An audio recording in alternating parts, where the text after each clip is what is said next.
MGB Telma, des actualités uniques, dynamiques et renversantes dans le journal TV. Batimax, le partenaire des bons plans. Batimax, la qualité au meilleur prix. Vous présente Ni Vava.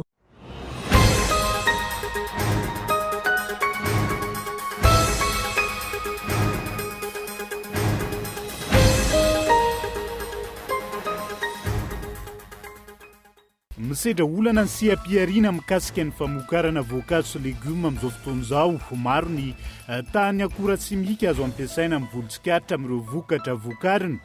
Vokany karazam-boankazo sy legioma maro no tsy afaka ahondra amin'ny Madagasikara amin'ireo firenena maro tahaka ny ao Eropa. Mirongatra ny fangalaran'olona amin'izao fotoan'izao, isan'ireo nisy nakankery ny Rezeda Stefan sy Ardo fanomezan-tsoa ny 7 Mey lasa teo, ny 4 Mey teo izy mirahalahy no hita soamantsara. Ny enan-tan'ireo olona tonga mamono fanomezana tongotra an'ireny ao anatin'ny fankalazana ny fetin'izy ireo raha ampitso. Raha oharina ny tamin-tondasy sana izany na zany, nisy andro nisafidy ny anamarika izany tamin'ny alalan'izay kely teo am-pilatanany. Nisokatra tamin'ny fomba ofisialy androany ny andiany voalohany amin'ny rally historique de régularité. Miisa 420 ireo fiara modely talohan'ny 720 nandrasana nandritra ny fiangana tetsy Ambodivona ny maraina teo. Izy ireo izay niazo lalam-pirenena fahavito ary nanondihatra ny ampefy.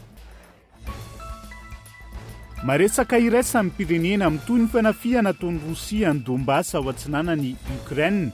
Nanamafy ny olana mianjady amin'ireo tafika Ukrainiana ho fanoheran'izany ankilan'ny tompona ndraikim-panjakana any an-toerany.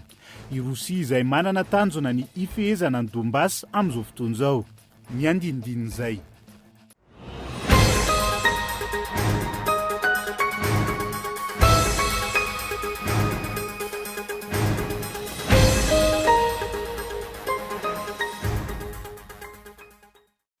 Sabotsy fa 20 ny volana Mey 2024 misaotra na ohatrany ny safidy ny fahitalavitrakolo amin'ity alina ity atena ny araba tombokilasy tongovavy ary tongatsoa ato anatin'ny fotoana ny fampahalalam-baovao amin'ny fiteny malagasy.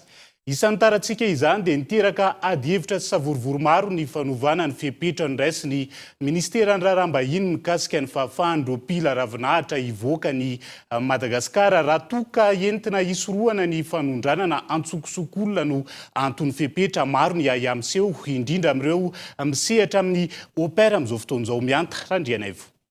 Antota taratasy vaovao maro no takiany fanjakana vao afaka mivoaka ny ivelan'ny nosy ireo mpila ravinahitra malagasy. Tamin'ity herinandro ity, ny sesy ny fanehoan-kevitra sy fanoherana nataon'ireo matsiaro voakasika ny fanovana napetraka io. Tafiditra amin'izany ireo opera izay nanatotosa hetsika fanoherana samihafa na teny amin'ny tambazotra tserasera na tetsy Antaninarenina. Teboka roa lehibe no andraisan'ny maro izao fanovana izao. Raha ny fanehoan-kevitra ny paritaka. Voalohany, ahinana ny sarotra ny fafana mivoaka ny Madagasikara ary ahina ampikatso ny irika tahaka ny hitan'ireo mpianatra ity fepetra ity. Ho an'ny sasany, ahina hitarika sy ampitombo ny kolokolo indray izany. Raha ny fanazavany teo anivon'ny ministeran'ny raharaham-bahiny, noentina hisorohana ny fanondranana antsokosoko olona izao fepetra izao, saingy maro ireo tsy resy lahatra amin'izany. Namafisiny ireo opera fa tsy tokony ampifandraisina amin'ny fanondranana antsokosoko olona ny opera. Ankoatra izay, ahina izy ireo ihany koa ny faharetany fempotoana ikirakirana ny antota taratasy mikasika ireo fanovana ireo. Antony saika manano sarotra hatrany ny fikirakirana antota taratasy amin'ny seha-panjakana samihafa eto amintsika. Manoloan'ireo rehetra ireo, ilaina ny fametrahana vahaolana sy politika mazava ahafahana mifehy ny fanondranana antsokosoko saingy tsy hitarika amin'ny olana hafa indray tahaka ny mety hoe fanaovana kolokolo sy ny maro hafa. Maro ireo mametraka ny fanontaniana hoe diso paikady amin'ny fisorohana ny fanondranan'olona antsokosoko indray ve ny ministera. Itovy amin'ilay fahadisoana paikady mikasika ny valizy sy pneu ve ity raharaha ity izay nambara tamin'ny voalohany fa entina hisorohana ny fanondranana antsokosoko volamena ny ivelany ihany koa. Ny andrasan'ny maro dia ny hoe ny alohan'ny andraisana fepetra tokony hijerena avokoa ny lafy tsara sy ny lafy ratsiny, ny mety ho fahombiazany sy ny mety ho fiantraikany. Hatreto ankilany tsy mbola fantatra raha toa ka hiverina amin'ny fanapa-kevitra na tsy ny fanjakana. Niteraka fimenomenomana sy fitarainana maro ohatra amin'izao ny mahakasiky ny fipetrana avoaka ny teo anivony ministera andraraham-bahiny iny fa ao anatin'izay olana isanjokajin'izay fa mahakasika ny seha-piariana famokarana voankazo sy legioma kosa indray dia misedra olana seha-piariana amin'izao fotoana maro ny tany akora simika azo ampiasaina amin'ny volon-tsikatra amin'ireo vokatra vokarina ny hena ihany koa ny kalitaon'ny vokatra. Vokany karazam-boankazo sy legioma maro no tsy afaka ondrany Madagasikara amin'ireo firenena maro tahaka ny ao Eropa, ny hena ihany koa ny mpanjifa ho an'ny ato amin'ny tsenanantiny mianta randriana ivo. Ny ratsy ny kalitaon'ny vokatra voankazo sy legioma vokarin'i Madagasikara raha oharina ny tany aloha. Tato anatin'ny volana maro no tsikaritry izany na tany amin'ny tany-tsapamboly na eny amin'ny tsena. Raha ny teto amin'ny tsena n'Analakely nanaovana fanadihadiana ohatra, raha toka miavaka amin'ny kalitaon'ny vokatra ny ety an-toerana tato anatin'ny taona maro. Amin'izao fotoana izao, tsikaritry ireo mpivarotra voankazo ny fiainan'ny kalitaon'izany. Ratsy daholo ny entana tamin'ity zany tsisy zavatra tsara mihitsy sady ratsy ny lafo. Amin'le tsisy dia nisy orana. Paoma zao taloha ohatran'izao ny farafahakeliny. Zao nefa, zao. Hitanareo zao zao. Mitaky qualité tsara zareo nefa ny zareo rehefa makany tonga dia roka be, tsy misy miala na madinika na ratsy fa tonga dia rofina be mivangongo daholo. Ny mpanjifa zany zay tsara nefa dia zay mora. Nefa le izy tsisy zavatra mora mihitsy amin'izao fa miakatra daholo. 25 zao ny paoma, tamin'ity koa raha voasary zao tamin'ity 25 nefa isan-taona voasary 3,000. 2,000 zao lasa 5,000. Taloha mitovy 3,000 dia 2,000 daholo nakanan'ireny. Zao efa mandray 4,000, 4,000 mahery. Maro ny olana teraka izay, isan'izany ny fiainan'ny mpanjifa fa eo ihany koa ny fiainan'ny lalam-barotra amin'ny akabendy hataka ny fanondranana vokatra maro any ivelany. Raha iverenana ohatra, voankazo sy legioma maro hataka ny poivron, aubergine, voatabia, papay, manga sy ny maro hafa no tsy azo ahondra Madagasikara any Europe intsony, araka ny note navoaka ny Commission européenne en charge de la législation phytosanitaire. Paoma zao hitantsika fa raha mandeha amin'ny faritra vakina Karatsiny misy fiovany ny kalitao na dia mbola eo ny ara ny fahatsarany satria tsy hoe tena hoe ngambontsika efa samy nahita daholo samy mihinana paoma daholo fa miena betsaka ny simba sy ny sisa ny dimension ny tsy mitovy dia fa satria misy le aretina amin'ny paoma io zao ohatra dia efa misy ny fikaroana mba ahafahantsika mamaha izany olana izany. Raha ny vokatra avoakatsika ny ivelany tena mbola azo atao hoe maro ny avoaka ny tantsaha ary ny zava-misy anefa izay tsara zaraina amin'ny malagasy rehetra koa dia mihamafy ny condition n'ireo firenena ohatrany hoe Chine, ny Union européenne ny amin'izay tany akora chimique azo ampiasaina satria rehefa mahita be loatra an'ireny izy dia averiny ny vokatsika. Maro amin'ny kalitao ahondrana io araka izany no tsy mifanaraka intsony amin'ny fenitra takin'ireo firenena lehibe hanondranantsika vokatra ireo. Misy ny dingana natao entina ahafahana miatrika vonjimaiky izany. Karazana manga izay na sakay koa izay nahitany dia rehefa nahita maromaro izy hoe reto aloha ajanona aloha reto anankiroa reto dia mba tsy taran'izany dia efa mametraka tsika n'izay paikady ny gouvernement zany efa tapa-kevitra aloha fa anaisotra n'ireo le produit izay tena hita hoe be an'le matière active an'ireo mba amporosiana ihany koa hoe hosoloana produit bio izy dia ahafahantsika mba tsy ho very fa amin'izao aloha tsika zay koa efa mifandray amin'ireo solotena n'ireo firenena ireo mba tsy tonga dia immédiat le application fa fanao amin'ny firenena rehetra manao an'izany hoe mba mangataka kosa zay roa taona ametrahany zay mesure transitoire mba ahafahana mametraka tsikelikely an'ireo fitaovana sy ny akora hoentina manolo an'ireo dia nary zareo ara vonina anampy antsika amin'izany mba tsy ampihana loatra ny vokatra avoakatsika ny ivelany. Isan'ireo angatany tantsanika ilany ny fanohanana azy ireo ho ataky ny lafiny ara-jezika sy fitaovana mba ahafahana manatsara ny vokatra. Trangam-piarahamonina kosa indray dia mirongatra ny fangalaran'olona amin'izao fotoana izao isan'ireo nisy nakankery ny Rezeda Stefan sy Ardo fanomezan-tsoa ny 7 ny volana May lasa teo ny 4 ny volana May teo izy mirahalahy no hita soamantsara ary mitantara amintsika ato anatin'izao fampahalalam-baovao izao ny zava-nisy nandritra ny fakanakery ny azy ireo. Saika isan-kerinandro no ahitana omby mitady eraky ny tambazotra tserasera tato ato. Isan'ireo tsy hita ary nanaovana antso tamin'ny alalan'ny tambazotra tserasera ohatra i Rezeda Stefan sy Ardo fanomezan-tsoa. Ankizy roalahy mianatra amin'ny CEG Moramanga nisy nankankery ny 7 May 2020 sy 2020 teo. Ny 4 ny volana May hita tao Ambatondrazaka izy ireo.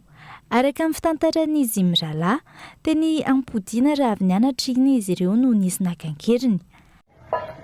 Serolahy zany raha avy nianatra tamin'ny 20 dia tary ambadika ny CEG Manarapenitra ny lalanay. Dia misy lehilahy maintimainty lavalava ngitangita folo zay nijoro tamina tomobily. Dia nanantso anay izy hoe andeha laisana ny teny anontaniako zavatra. Izay moa tsy nanam-pony ninona fa nananto izay. Dia nanontaniany hoe laisa avy eo zany teny ny mpianatra ny CEG. Dia eno izay. Dia za koa ny teny taloha fa avy nianatra teo fa misy raha misy andrasako io. Dia teo fa ny fofona fahafa dia manomboka fa tsy maheno ninona tsy maheno ninona resandra rehetra iny. Fa mitsaba tomobily amin'izay to dia ninjera. Dia zokiko ty amin'izay ny resaka teo. Rehefa ninjera izy dia zay zany to dia nanatona satria zavatra tsy fataony le izy. Dia zay zany namoana azy hoananta hozy izy dia efa tsy heno intsony dia za koa moa to dia naheno fofona hafahafa dia to dia faniny. Dia rehefa tonga saina amin'izay zay roalahy dia efa tanaty trano tsisy varavarakely. Atao dia zista varavaran-dehibe fotsiny. Dia nomena azy vary zay dia io izy mivary raha inona ny laisany. Dia nohaninay ilay vary. Dia tamin'ny latsinainy amin'izay ngambany dia nisy dokotera niditra tao. Dia nijerevana ny ranay dia nataony zareo tanatina zavatra fotsifotsy kely izay. Dia noentiny zareo ilay rà.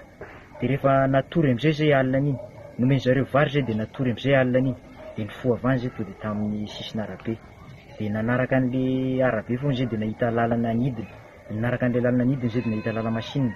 Dia nanaraka an'ilay lala masinina dia tonga nahita tanàna amin'izay zany zay. Dia nanontany an'ilay tanàna zay inona nga anaran'ilay tanàna eto dia hoe Ambato izy n'olona. Dia hoe aiza tonga misy polisy. Dia natorin'olona anay ilay polisy dia nandeha tany amin'ny polisy zay. Zany hoe tsy fantatrareo nareo lahy hoe ahoana nahatongavana teo amin'ny arabe? Zay roalahy zany ohatrany tsy natsiaro teny zay no napetrany zareo teo. Dia tsy fantatrareo hoe ilay olona hoe mety ho izy? Tsy fantatra ilay olona. Amin'izao fotoana izao, maro ireo voarohirohy amin'ny fakanankera ny samborin'ny mpitandro ny filaminana taorian'ireo opération Totosaina tato anatin'ny iray volana sy tapany teo eo, teto amin'ny faritra maro tahaka ny teto amin'ny faritra Analamanga, Betsiboka ary Alaotra Mangoro. Maro ny mikasika ny fakanankera tahaka izay no azona fitarainana ankehitriny raha ny fanazavana trany. No efa lavo ny fanehitra tamin'ny mpitandro filaminana tany amin'ny toerana voalaza ireo. Izany hoe marimarina kokoa tany amin'ny komina Solazaina, komina Tanamboka Sakay ary Analasoa ary amin'ny distrika Moramanga. Izay zany ny vokatra voalohany. Ny faharoa dia misy tambajotra ihany koa zany izay avy amin'ny alalan'ny fiara-miasa tamin'ny Tanamaro Fandriampahalemana. Misy an'ireo vahoaka zany izay efa victime teo aloha zany no nanome tolo-tanana mijoro vaventy izay arovana hatrany farany. Nafanana azy vonjy vokatra zao dia misy an'ireo olona 3 izay atolotra ny fitsarana an'io reto. Ao anatin'ireo olona 3 ireo dia miandramy am-bavy izy ireo, misy vehivavy anaky 3 marihana fa ny zavatra ohatrany tony dia misy vehivavy foana ihany. Misy ihany koa izy ireo tsy mamenatra, misy mpitandro filaminana efa nisotro ronono, misy aperinasa. Ny ampangalana ny mahavoaroany izy ireo zany dia amin'izay firaisana tsy kombakomba zay. Misy ihany koa re tena nanao zany tamin'izy ireo, misy an'ilay tena nandeha teny an-tsehatra, misy ireo le mpiray kombakomba araka ny teneniko ny teny mpandray any an-tanàna zany, dia misy ny mpamatsy fitaovana. Zay zany mahakasika ny olona ireo dia misamborana azy dia manodidina ny faritra ny Anjozobe sy Tananarivo avokoa. raha ny angom-baovao hatrany ny 20 ny volana May 2024 tamin'ny 7 ora alina teo eo no tonga tao amin'ny biraon'ny komisaria izy mirahalahy ireto niaraka tamin'ny polisy nanatitra azy ireo. Mitoy kosa ny fanadihadiana ankehitriny. Matetika no arenesana sy hitrangany tranga tahaka izao eto amintsika. Isan'ny paritaka tamin'ny tambazotra serasera ihany koa ohatra ny natsy hita ilay tanora vehivavy iray tato anatin'ny andro maro ary avy eo hita teny Ambohimiandra. Tahaka ny alina zao dia mbola na io ary nivokatra zay vao ray dia nisy fatana kely anankiray nitranga tany Akority any amin'ny commune rurale Ambohidrano commune district Anamparafaravoly. Zany hoe raha rahantsika mahita zany nanaovana ezaka ny tapany atsimo dia manomboka mandositra Menavaratra ny mpanao fakana kely.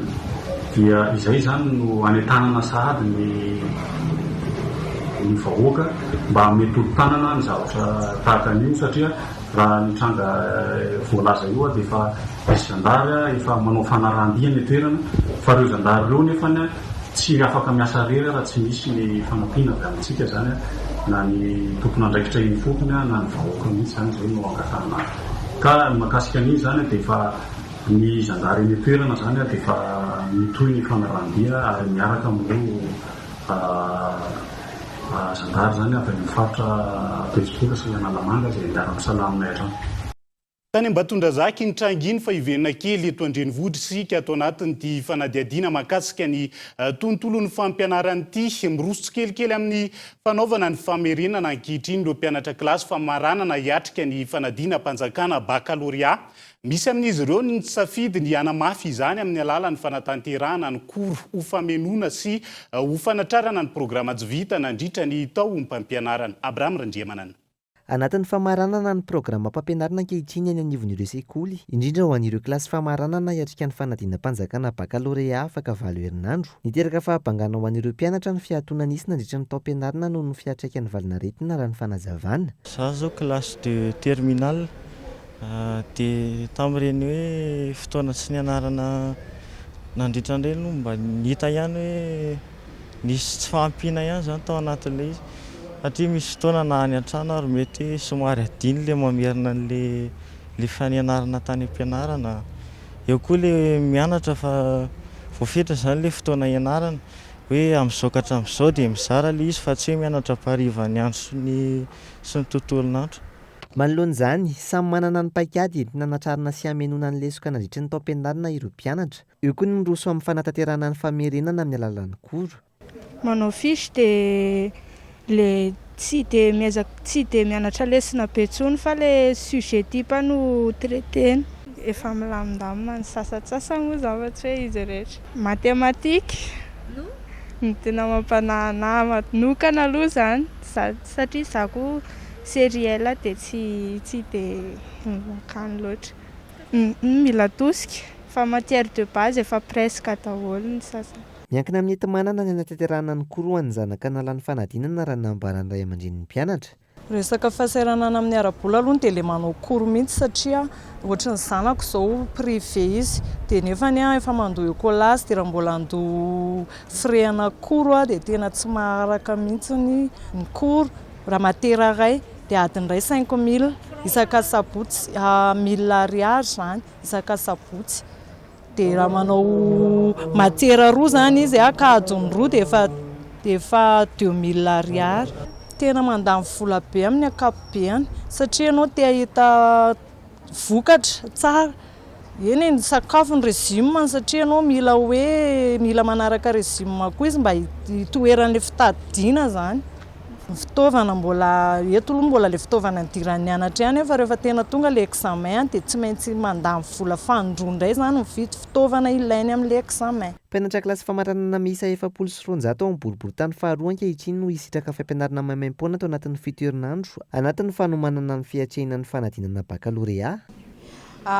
Isaky mifoky tany dia naka ankizy izay dia izay tonga voalohany zany ka amin'ny milan'izay dia izay tonga voalohany no raisina. Dia rehefa tapitra ny isa dia najanona amin'izay ilay satria raha be loatra koa dia tsy maharaka ilay mpampianatra.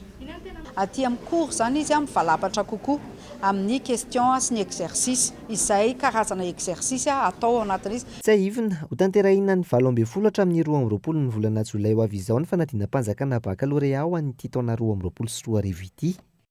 Fankavitsiny ireo namono fanomezana ho an'ny rendy ao anatin'ny fanomanana ny fetin'izy ireo raha ampitso ireo mpivarotra nanaovana fanadiadiana androany ny enan-tan'ireo olona tonga mamono fanomezana tolotra raha hoarina ny tany tondasana izany na zany nisy ihany koa ireo nisafidiny anamarika izany tamin'ny alalan'ny kely teo am-pelatanana izy ireo. Ilaina mankalaza ny fetindreny amin'izay eo am-pelatanana raha mifanazavan'ireo olona izay nanaovana fanadiadiana androany. Profim-pitiavana sady fahatsapatena amin'ireny niteraka ny daty rahampitso ka tokony ho marina izany raha ny fanazavana hatrany. Samy manana ny fahefa-mividy ny tsirairay. Nisy ireo izay nanomana vola manokana, tao ihany koa ny ezaka nanangona ho aneny. Eny misy fanomanana kely ihany fa tsy dia hoe fanomanana be. Ohatrany hoe ny azo aho nataoko 10 alina par reniny zany. Anahy dia rafozako dia za. Ohatr'izay. Mamako zany dia ohatr'izay zany. Tsy tokony hoe mariana fa mba fahatsapatena fotsiny. Tsy voatery andro fetindray vao mamameza. Ie, etiko fahazarana ihany satria mety alahelo ihany izy raha ohatra ka tsisy mame. Efa manangona vola foana dia iny fotsiny no hivitanana cadeau andreny.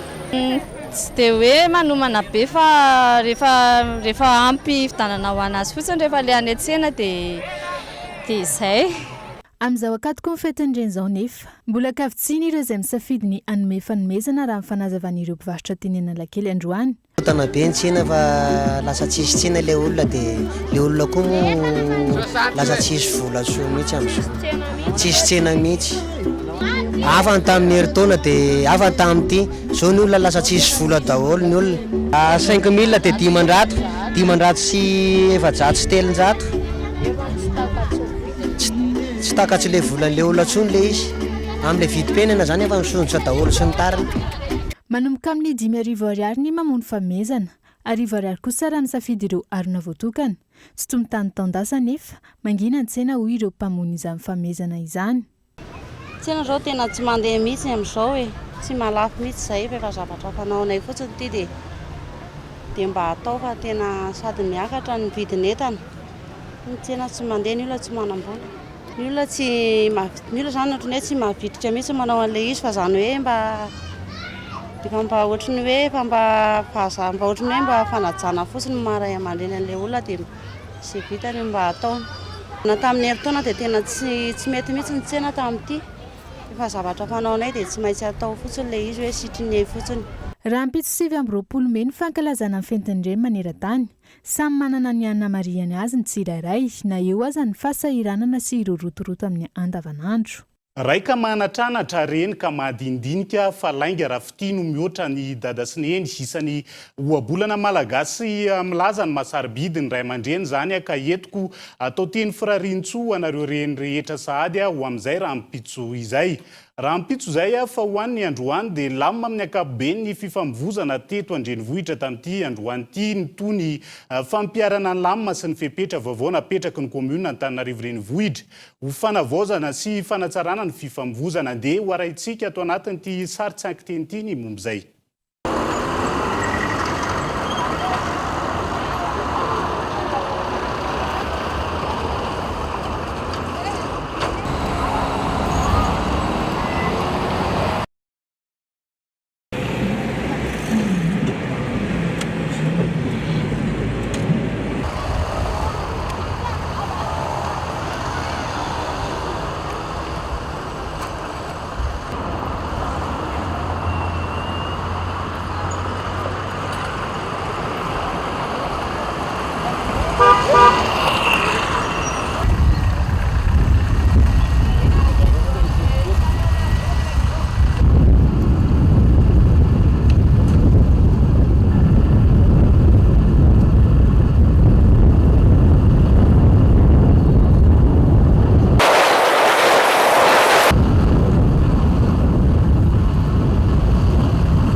Iare sento kely ato anatin'ny dokam-barotra fohy isika zao ny fiatrehan'ny barian'i Madagasikara ny lalao fanitsanana ho an'ny kanina 3-20 io ihany koa ny apahan'ny fandarana alalino entina aminao eto amin'ny efatalavitrakolo raha mipitso iresahana betsaka makasika ny savika na ny tolonomby ampahany amin'ny fandarana hoentina aminao rehefa avy eo mandrapitafa vetivety ary.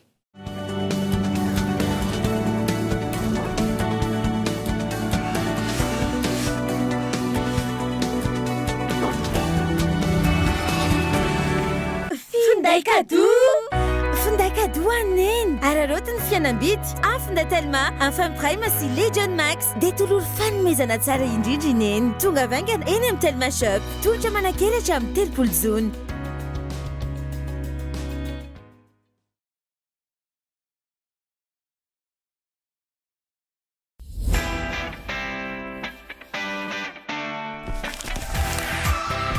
Des peintures abordables et de qualité. Batimax, le partenaire des bons plans. Batimax, la qualité au meilleur prix.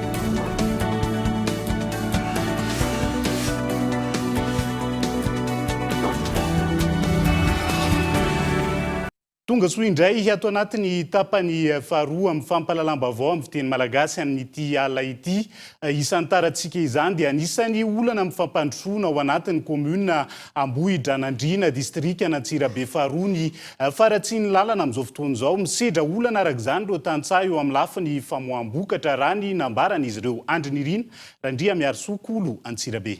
Maro ireo vokatra tena mampalaza ny komuna Ambanivohitra Ambohidranandriana atao anatin'ny distrika Antsirabe faharoa faritra Vakinakaratra. Izy ny komuna voalohany lalovana raha iatsinanana miazo ny lalan'ny paoma 40 kilometatra ialan'ny tanàna Antsirabe renivohitra. Ny paoma vary ny katsaka ary ireo legioma maro samihafa dia vokatra eto avokoa. Sahirana arak'izany ireo tatsapam-bola aty atoerana noho ny faharatsiany lalana sy ny tsy fahampian-drano izay olana sy vato misakana amin'ny fampandrosoana hoy ny ben'ny tanàna. Anisan'izany ity tetezana eto amin'ny fokontany Ambohimandroso ity izay andalovany ireo fiara lehibe matetika ary tsy latsaky ny 50 isan'andro. Tetezana efa tranainy dia tranainy tany amin'ny taona 700 tany namboarina. 3 taona efa taona lasa izay nisy fahasombana teo amin'ny tetezana io tapaka ny ampahan'ilay tetezana dia natao vonjomaika tamina Madrie izy ireo. Efa tokony ho amboarina zany ilay tetezana ary anaovanay antso amin'ny fitondram-panjakana isan'ambaratongony vonjeo io tetezana Ambohimandroso P4 eo amin'ny ripa 122 io fa raha sanatria ny tapaka ahitan-doza mety misy camion latsaka na misy ain'olona afoy aleo misoroka toy izay mitsabo tsy mitazapotsiny anefa ny komina fiara manodidina ny 50 isan'andro mandalo misy camion 30 fiara majinika 20 nasaina nandray anjara dia atao anatin'ny fotoana fohy zany dia isy ny fividianana Madrie sy Ferraron anaovana an'izay mety ho vita. 10 taona mahery tsy nisy mihitsy ny kojakojana misy fiatraika amin'ny asa fampandrosoana ity komina ity izany lalana ratsy atao anatin'ny komina izany. Anisan'ny olana lehibe sedrainy komuna ihany koa ny mahakasika ny jiro sy ny rano raha ny nambarany ben'ny tanàna trany. Raha eo amin'ny lafiny jiro dia ao anatin'ny ezaka amin'izao fotoana izao ny fiadidinan'ny tanàna amin'ny fitadiavam-baolana mba hisy ny jiro aty atoerana. Raha tsy diso bosaka ny rano dia tsy ampy ny rano. Misy ireo rano rongezabe zany mamakivaky n'ity komina ity dia ny ranon'ny fitamafy any Ambohimandroso sy ny ranon'ny Manandona aty ambony aty ka raha vao avy kely hoe mandritry ny adiny iray tsy akijanona ny orana dia tondraka io rano ary dia maty daholo ny famboleny olona tanimbary 100 hektara isa-taona no tototry ny fasika atao anatin'ity komina Ambanivohitra Ambohidranandriana ity nefa dia tany mahavokatra azo amokarana tsara mahavelona ny mponina izany komina izany. Zavatra tsy ampy ary efa fantatra manangasanga raha sitrapon'Andriamanitra dia anomboka amin'ity faraparan'ny taona ity ny fampidirana jiro avy amin'ny Jirama, Tarina, avy any amin'ny Fifamanoro, mahazo an'Ambohimehirivo sy Ambodranandriana. Mino fa raha misy zany jiro zany eto Ambodranandriana hitondra fampandrosoana be da be zany. Satria rehefa mazava ny tanàna azo antoka miatsara ny fandriam-pahalemana hitodi-domaka aty ambanivohitra ny zanaka pelesana. Araka izany dia tsy ho ela dia hisitraka herinaratra ireo mponina eto amin'ny commune ambanivohitra Ambodranandriana, distrikana Antsirabe faharoa, faritra Vakinakaratra. Pejin'ny fanatanjahantena kosa indray dia nisokatra tamin'ny fomba ofisialy androany ny andiany voalohany amin'ny rallye historique de régularité miisa 420 ireo fiara modely talohan'ny taona 720 nandrasana nandritra ny fiangana tetsy Ambodivona ny maraina teo izy ireo izay niazo lalam-pirenena fahafito ary nanondia hatrany ampefy ho antiany voalohany amin'ny fifaninanana ity. Androany tamin'ny Nora Maraina no nanainga tetsy Ambodivona ireo fiara tranainy modely talohan'ny taona 720 hiatrika ny andiany voalohany amin'ny rallye historique de régularité. Ohatr'izao mihitsy koa ilay rallye tamin'izany fotoana izany a, tsotsotra ny aritra ny olona mahazo mijery.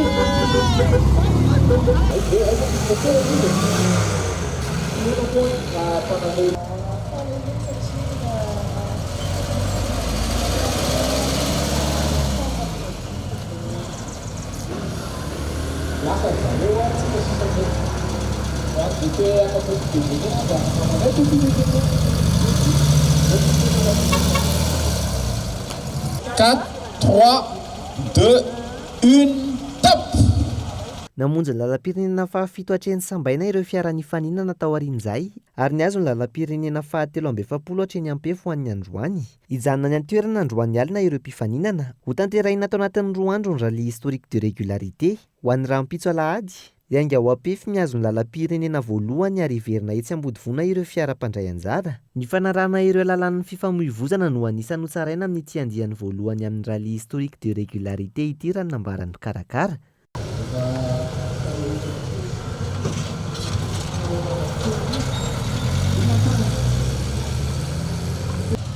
73-89 TBR mpamikisaka azafady misaka ovinty teo ovinty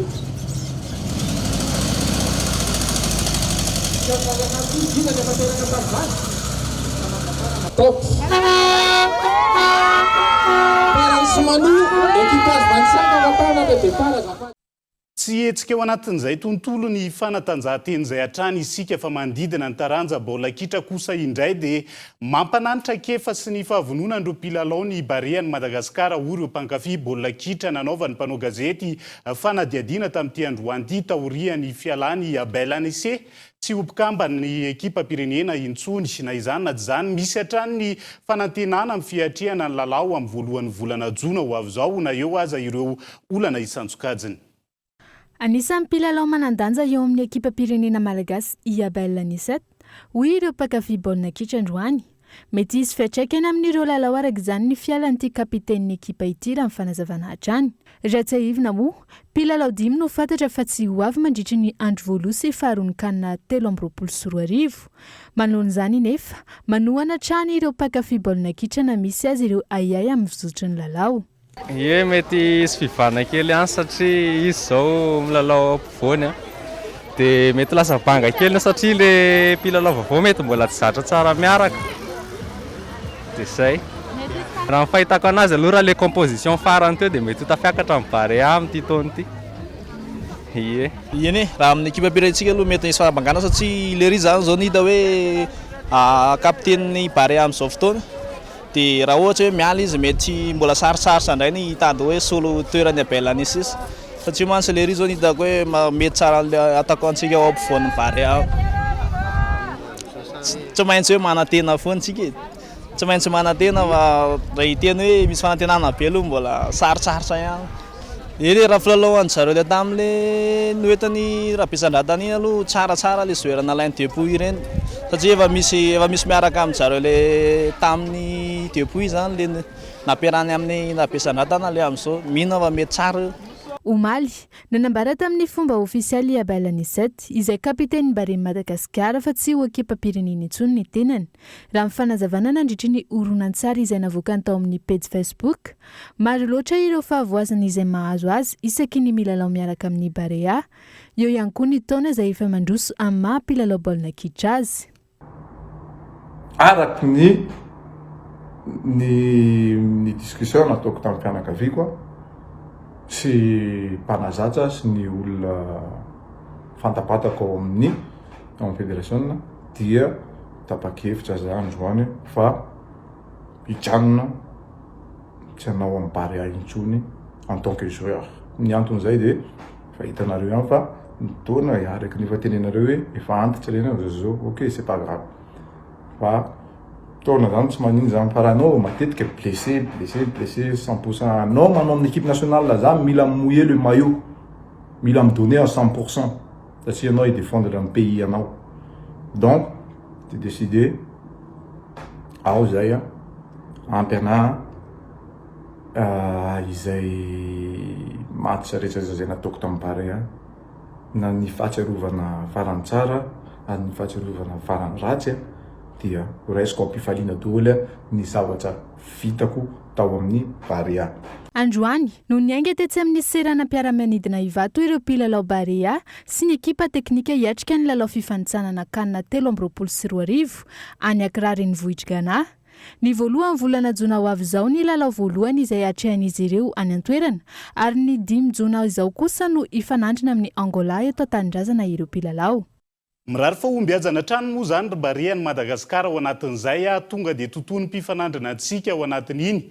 Iny Barea ekipa pirenena fa ity tena resaka omby kosa indray dia ny tontolon'ny savika sy ny tolon'omby indray no hoentina aminao ao anatin'ny fandaharana Alaliny Vokary ny sampana fampahalalam-bavon'olo raha mpitso amin'ny 7 ny kolotsaina izay isany mampiavaka ny Betsileo ary mahavory sy mahasarika tanora maro ihany koa. Ndao arahana ny sombon'izay.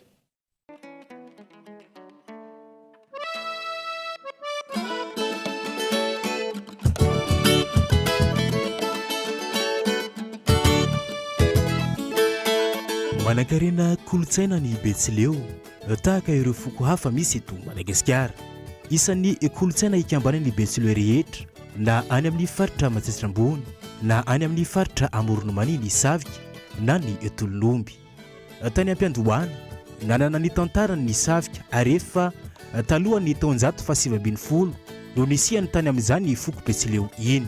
Mizara telo ny tolon'omby raha ny fanazavana. Dia ato anatin'ny fianarantsoa izany izy mahasehatra moa dia tolon'omby ilazana azy hoany amin'izy dia savika.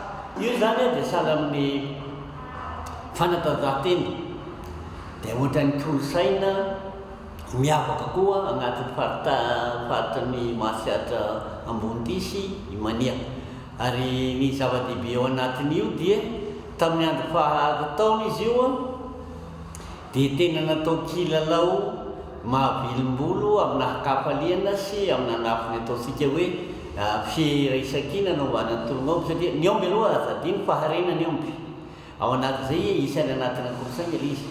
Dia mizara telo ny fomba fizanana azy zay hoe tolon'omby hakafaliana an-damonana, tolon'omby atao anaty valy io dia ao anatin'ny tolon'omby amin'ny tanimbary eny amin'ny Faria sy Anisana rehefa ana dia misy koa tolon'omby atao anaty vala zay kolo fahafaliana atao isaky ialam-boly isan-kerinandro.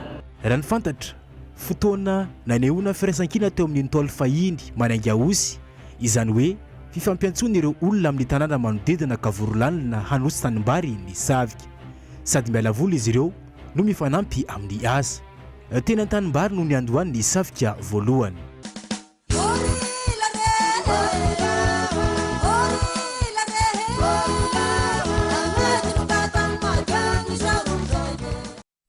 Dia izay koa no entintsika miampita amin'ny maresaka iraisan'ny pirenena dia mitoy ny fanafihana ataon'ny Rosia any Donbass ao atsinanan'ny Ukraine amin'izao fotoana izao nanamafy ny olana mianjady amin'ireo tafika Ukrainiana ho fanoherana izany ankilan'ny tompona ndraiky mpanjakana any an-toerana i Rosia izay manana tanjona ny fehezana tanteraka ny Donbass amin'izao fotoana izao. Aucun répit pour ces bénévoles ukrainiens. Tsy misy fitsarana ny asa ho an'ireo mpilatsaka ny sitrapo any Ukraine amin'izao fotoana izao. Voatetin'izy ireo avokoa ny trano lehibe ao Kramatorsk anampin'ireo olona indrindra ny marefo amin'ny fivoahana ny trano foninany. Isan'izay ity renim-pianakaviana iray tsy afa-mihetsika ity izay tsy maintsy avoaka aingana. Antony manambana ny daroka bomba ataon'ny Rosia. raha nitatitra farany azo Kramatorsk antelo apa-efatra ny mponina no efa niala tao an-toerana hatramin'ny siniady miamafy araka izany ny fitsoahan'ireo tanàna maro ao Ukraine raha ny zavantranga tany an-toerana tao anatiny andro vitsy miverina miamafy ny daroka bomba ataon'ny tafika rosiana indrindra amin'ireo toerana stratejika saika efa voadidina izy ireo avokoa hatramin'ny toerana nisy ny fanoherana farany nataon'ny tafika ukrainiana est presque entièrement encerclé par les Russes.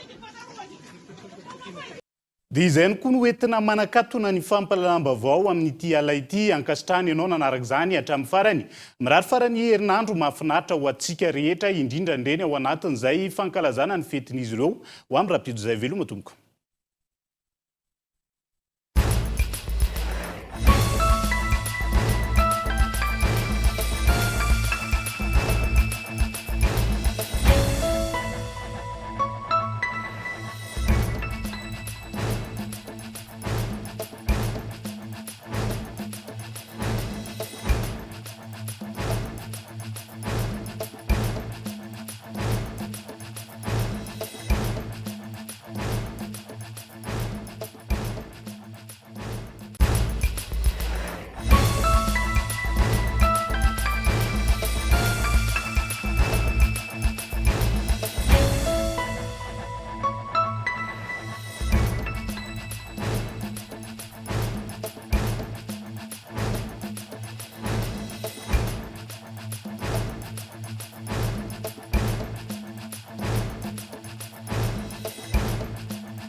Batimax, le partenaire des bons plans. Batimax, la qualité au meilleur prix. Vous a présenté Nivavo. 5G Telma, des actualités uniques, dynamiques et renversantes dans le journal TV.